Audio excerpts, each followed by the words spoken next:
உங்கள் எல்லாருக்கும் தெரிஞ்சிருக்கும் நேற்று விஜய் விஷாலுக்கு அடிபட்டுட்டு பாவம் ரொம்ப டயர்டாக இருந்தார். பெயின் கில்லர்லாம் கொடுத்துருப்பாங்க போல இருக்கு. நல்ல தூக்கம் மார்னிங்கே. அவர் தூங்கிட்டு இருக்கும்போது பார்த்தீங்கன்னா முத்துக்குமரன் கிட்ட போயிட்டு கால்லெல்லாம் அவருக்கு ஆயின்மெண்ட் போட்டு விட்டார். பார்க்குறதுக்கு அவ்வளோ ஸ்வீட்டாக இருந்துச்சு. ஸோ எல்லோரும் கேட்குறாங்க, முத்துக்குமரன் கிட்ட வெறும் பேச்சு திறமை மட்டும்தான் இருக்குன்னு.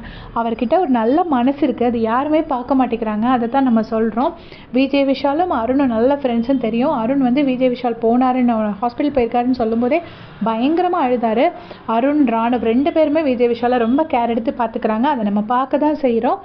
ஆனால் முத்துக்குமரனும் இவ்வளோ ரொம்ப சாஃப்ட் நேச்சர்டாக இருப்பாருன்னு எனக்கு தெரியாது.